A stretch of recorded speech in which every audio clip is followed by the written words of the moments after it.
Bonjour à tous. Alors aujourd'hui, je vais vous faire une vidéo concernant la différence entre une relation de pervers narcissique et une relation de parcours sacré, âme jumelle et flamme jumelle. C'est un commentaire qui a été posté hier par Sophie, alors je ne vais pas citer son nom, mais par Sophie sur une des vidéos qui a été faite, et c'est vrai que le sujet est très intéressant. Du coup, voilà le motif un petit peu de cette vidéo, donc je t'invite à écouter et à regarder. Si tu es dans une période de doute par rapport à ce que tu vis, surtout, prends ce qui te parle et adapte bien sûr en fonction de ta situation. Je reviens d'ailleurs sur un autre commentaire qui a été posté hier. Chaque vidéo est indépendante. Surtout, n'allez pas prendre une vidéo, puis prendre la suite ça sur une autre, etc. etc. Parce que forcément, vu qu'on essaye de canaliser des messages, les messages ne sont pas les mêmes en fonction des personnes qui peuvent tomber dessus. C'est le jeu de la synchronicité.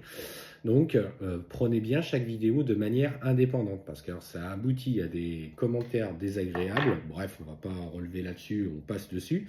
Mais voilà, c'était ce petit message. Alors, clairement, ce qu'on te dit, c'est je vais commencer déjà par faire un point de comparaison du coup entre la relation de pervers narcissique et la relation du coup de parcours sacré.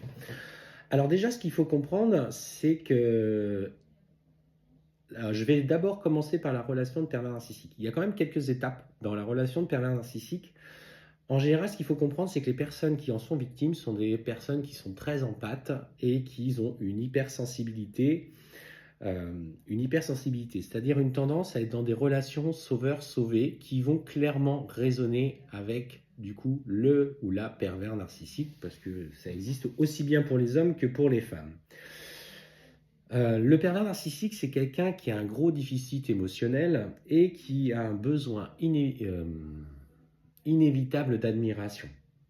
Donc ces besoins, ce sont des besoins qui sont priorisés par rapport à celui de son partenaire ou de sa partenaire. Et bien sûr, ça passe notamment par un jeu de séduction. Donc en fait, ce qui va se passer, c'est notamment, alors je ne suis pas un spécialiste de la relation pervers narcissique, attention, il y a certainement des personnes qui en parlent mieux que moi, mais vous vouliez la différence, donc je vais vous la donner. La rencontre, le narcissique, d'abord, dans la première étape, ce qu'on appelle l'étape de love bombing, c'est-à-dire qu'en fait, il va inonder d'amour la future victime. Il va lui donner beaucoup de compliments, il va lui dire que c'est une personne exceptionnelle, qu'il a la chance de l'avoir rencontrée, parce que lui-même, il est dans une phase de sa vie où ça ne va pas. Et en fait, il est constamment en train de valider sa victime et de l'inonder d'amour. C'est vraiment, il inonde d'amour euh, la victime. C'est une période qui est très épanouissante, d'ailleurs pour les deux, pour le coup. Ça peut s'apparenter à une période de lune de miel, avec les flammes jumelles, mais vous verrez qu'il y a quand même une différence. Je finis là-dessus, sur cette période de lune de miel, puis après je vais faire la comparaison avec la relation de pervers narcissique. Donc période très heureuse, très équilibrée, des projets qui se lancent très vite, une envie de partager qui va au-delà de toutes les espérances, notamment du pervers narcissique. Et puis ensuite, vous basculez tout doucement dans une période de jalousie, de fragilité. En fait, la victime commence à rentrer dans le schéma du coup de sauveur-sauvé. Excusez-moi, il y a la cafetière qui se nettoie. De sauveur-sauvé, c'est-à-dire qu'il va soutenir le PN dans toutes ses difficultés. Alors ça peut être un soutien, je ne sais pas, matériel, un soutien émotionnel, il va l'aider dans sa vie à régler des problèmes relationnels. Donc il est dans cette phase justement où je bascule dans le mode sauveur-sauvé. Il ne faut pas se voiler la face. Si vous êtes avec un pervers narcissique, il y a une partie de vous qui résonne avec cette perversion, dans le sens où vous avez besoin de mettre des comportements en lumière. Je ne dis pas que vous êtes pervers, attention.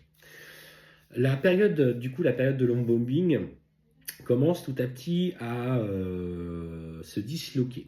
La période de lune de miel entre les parcours sacrés, c'est en fait, vous commencez déjà par la reconnaissance. La reconnaissance doit vous inscrire dans une profonde connexion au-delà du physique. C'est-à-dire que vous ressentez quelque chose de beaucoup plus profond qui va vibrer au fond de vous. En général, et ça, nous, c'est ce qu'on avait ressenti, j'ai eu très rapidement derrière une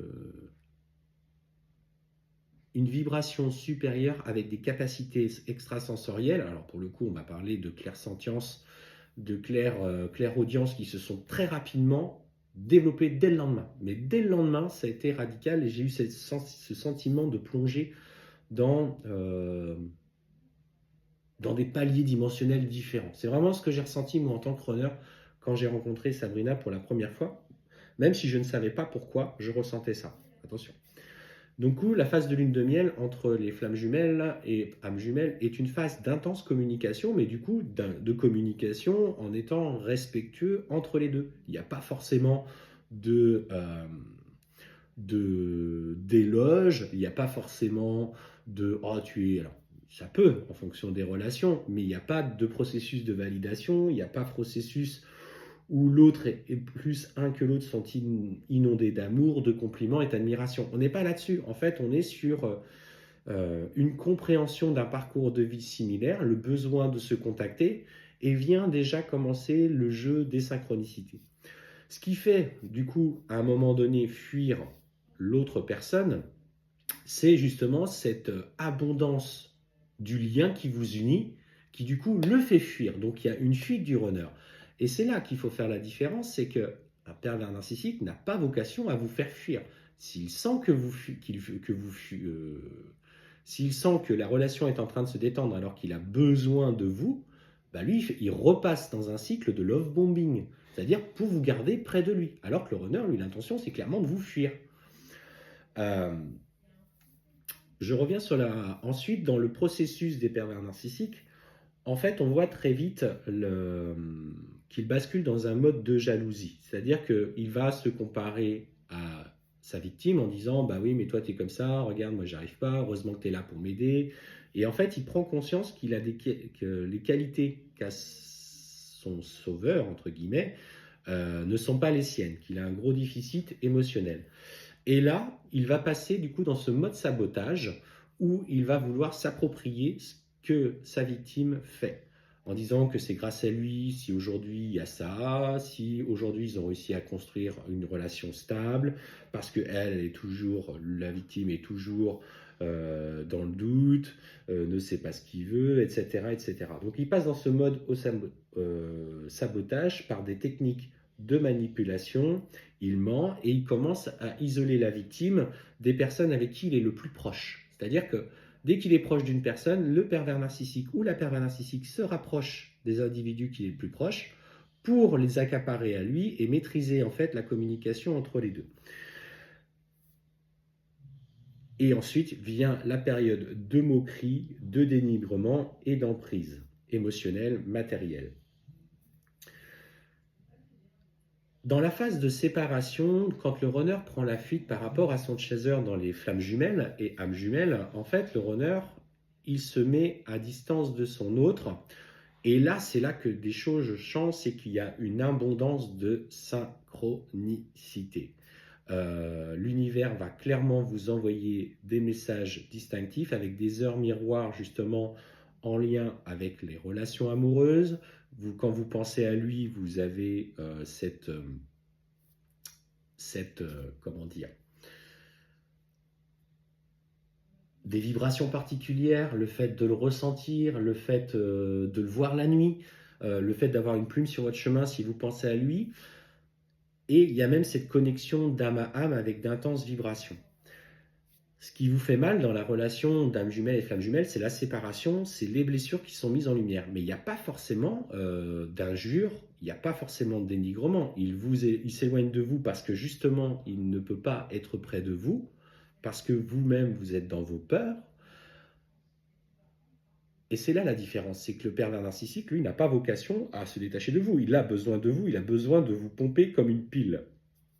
Et en fait, et que lui se recharge. Tandis que le runner, lui, va se tenir à distance de vous et ne veut plus justement, ou en tout cas limite au maximum les interactions avec vous. Ce qui peut parfois être difficile, c'est que effectivement, un runner qui a besoin, qui ressent son chaser s'équilibrer et aller vers le lâcher prise, va ressentir ce besoin de revenir.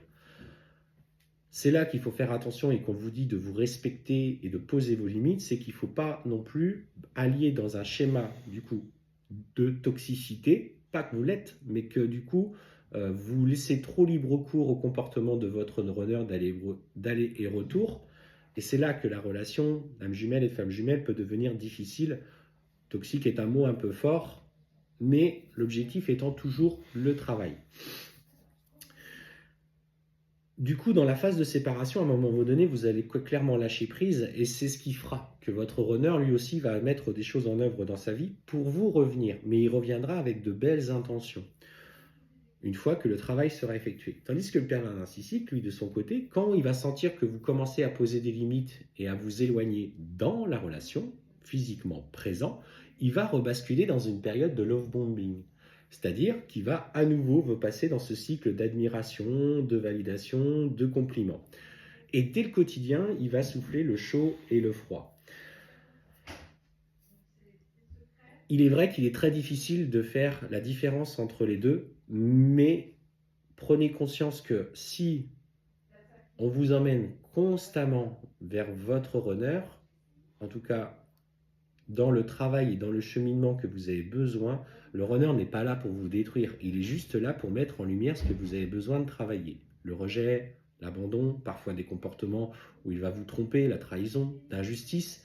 Mais il fait ça dans la distance. Il fait ça à un moment donné où vous n'avez quasiment plus d'interaction et vous devez vous cheminer toute seule. Vous êtes seul dans la phase de séparation et vous devez comprendre qui vous êtes. Alors qu'une relation avec un pervers narcissique, c'est une relation où vous êtes, dans la majorité des cas, ensemble, dans une union, dans un couple, dans une relation construite. Faites attention. Je comprends que certains aient quelques doutes, mais observez, il y a des techniques de manipulation, il y a des techniques de destruction émotionnelle du pervers narcissique pour sa victime, ce qu'il n'y a pas pour le runner. Le runner, ce que j'aime à dire, c'est que même dans une phase de séparation, dans les quelques échanges que nous avons eus avec Sabrina durant la phase de séparation, je n'ai jamais été dans la toxicité par rapport à elle. Je lui disais même de faire sa vie, que je respectais qu'elle fasse des choses pour elle, et que moi, de toute façon, aujourd'hui, je n'étais pas prêt pour vivre quelle que soit quelque relation que ce soit, et je ne voulais pas, du coup, la faire souffrir.